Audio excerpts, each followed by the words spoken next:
Right, traders, welcome to another video of our Basics of Institutional Trading series.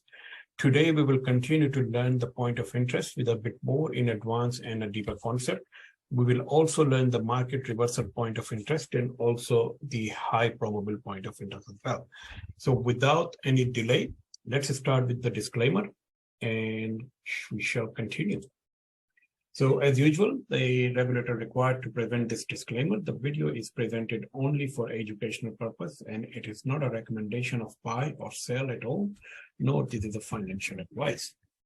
Please respect the copyright material of the K5 trading and do not share on the public sharing sites. You can also join our Discord server where we provide regular updates on the Australian Stock Exchange, Pakistan Stock Exchange, US stocks, Indian stocks, Forex, cryptos, and the commodities. We also announce our weekly webinars in our Discord server as well, which is mostly every Monday, 8:30 Australian Eastern Daylight Time. We also have some more training material on our Discord server, so please, everyone is welcome to join our Discord server. The QR code is there and the URL is also on the display. And if you like our videos and our material, please subscribe to our channel, which is youtube.com/K5trading, and also like our Facebook page so you can get timely updates and join us on our Telegram group. Previously, we have studied the point of interest part 1. Today we are in. We will learn a little bit more about point of interest in the part 2, and next week we will try to come up with the trade setup and the confirmation strategy. So we already covered all those, the point of interest, like we already covered the swing point of interest. We already covered the fair value gap point of interest. Today, we will cover the reversal point of interest, and also we will try to learn how to locate highly probable point of interest. So without any delay, let's begin with our very, very high level basic theory, and then we will go straight into the charts and try to learn. So what's happened? This is a bullish market structure I have developed. Market starts and gone up and then come down and then gone up and break the previous swing high, which is called the break of the structure. And after that's market reverse. Now, and then it's failed to actually break the previous high, and market try to kind of enter into the sideways zone within this external move. Now, the important point here to understand, the pullback or this reactionary pullback is what is end of this pullback in relation to this previous break of the structure. If this pullback is very, very deep, then you need to try to understand that's the market with the deep pullback. Take a little bit more time and maybe your point of interest will not return to that area. If this pullback in relation to this break of the structure is not very deep and the shallow, then there are highly probability that your point of interest will be right at this swing high point, right? So these 2 points you need to understand. If the pullback is very deep, then your point of interest will not be at this swing high, but it will be somewhere else within this internal structure, which we will learn as we go. If the pullback is shallow in compare with this previous break of the structure, then we can assume that the market will actually come to this point of interest, which is your previous swing high. So these 2 points keep in mind. So let's see what's a reversal. Reversal is simple. You got the bullish point of break of the structure, and then market pullback, and then it's pull up again and failed to break the previous swing high, and then it's come down again and break the previous swing point low. So you have a bullish break of the structure, and then you have a bearish break of the structure. Some people call it chop, some people call it change of the character. You can call it whatever you like, but it's simply, for me, it's once the market actually gone above, market once break this break of the structure and gone up, and then fail to break again in the same direction, then this is the first sign for me that market want to come down. So the first sign is this area, which we consider as an inducement. Also, we consider this one as an inducement. And this is my first sign that market failed to break this previous high. So I'm expecting market to come down, right? So you need to remember this particular pattern. And once it breaks this swing low, then we confirm that the market is now coming down, and we can just simply mark above this area up here. If this pullback is not very shallow, then we will mark our point of interest just near this swing high. Otherwise, it will be a little bit different area where we need to mark and we need to see on this one, right? So that's what we got for the bearish reversal point of interest supply zone. You can just reverse this one, and you will have like the bullish supply zone or bullish zone or your demand zones. All right, I'm deleting these drawings now. And then what I'm going to do, I'm going to come to the charts. All right, so this is your, again, it's a Bitcoin. Let's get the Australian dollar. Bitcoin is very slow these days. Okay. So we got an Australian dollar up right up here, and it's a 4-hour chart. And we got this break of the structure right up here. Okay. And then what we got market gone up, come down, and it's going to break this structure up here, right? If once the market breaks this structure, which has not yet, but also you notice that market also failed to break this previous high, right? So I'm expecting market to actually come down, break this structure. Once it breaks this structure, hang on. Sorry. So markets come down, it's gone up, failed to break this previous high. I'm expecting the market will actually break this structure, and then I will be looking for my high probability point of interest somewhere around here.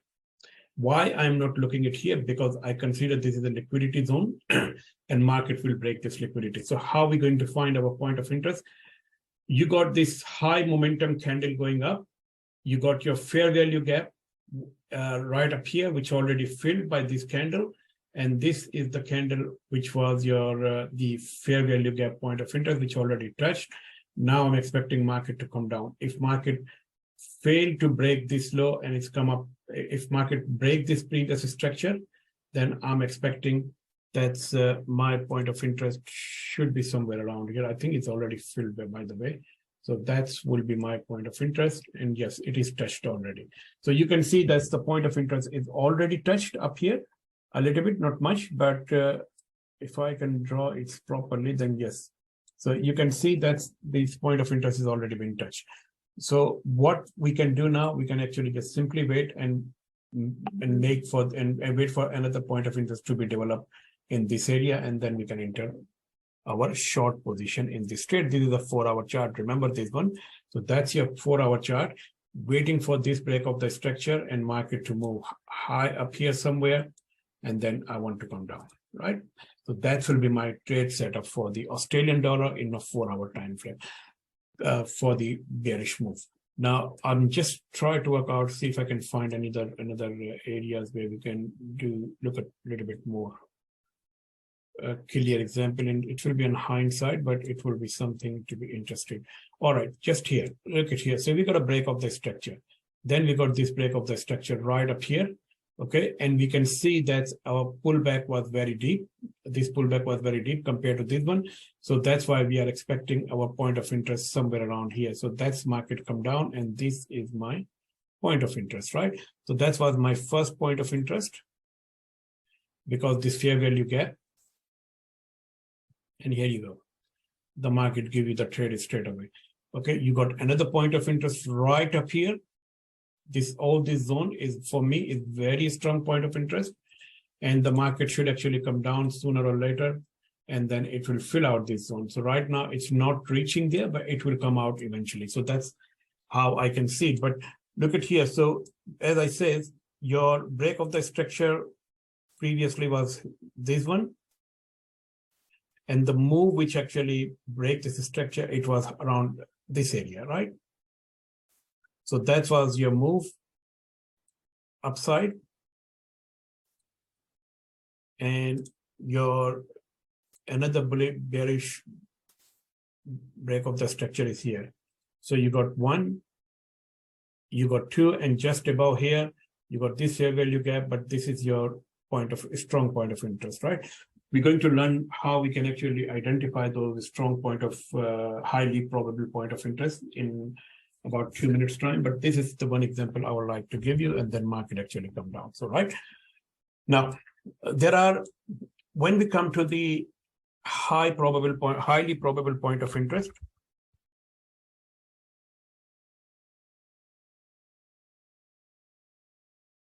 POIs, we look for momentum, or you can say that's the strong move, and we also look for the candles with elongated upper and elongated wicks. Right? So that's what it is. So we basically look for momentum and the strong move, or we can say exceptional move, where we can see this bankers might have actually traded on this one. Once you see this exceptional move, that swing point is the area where we can actually try to find our point of interest, and highly likely those point of interest will get touched. We also look for the candle with elongated wicks.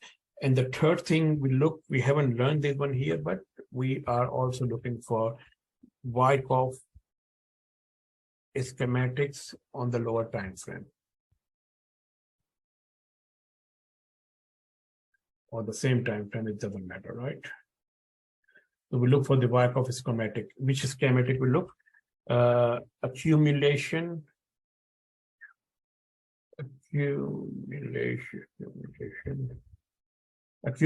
for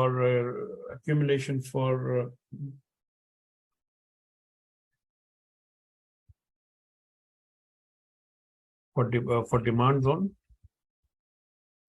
and distribution for the supply zone. Okay, so this is what we will look for the this is another thing which I normally look for this one. So accumulation for the demand zone and the distribution for the supply zone, right? So let me just make this one in the 2 so we can actually fit it here. Okay. All right, that's what it is.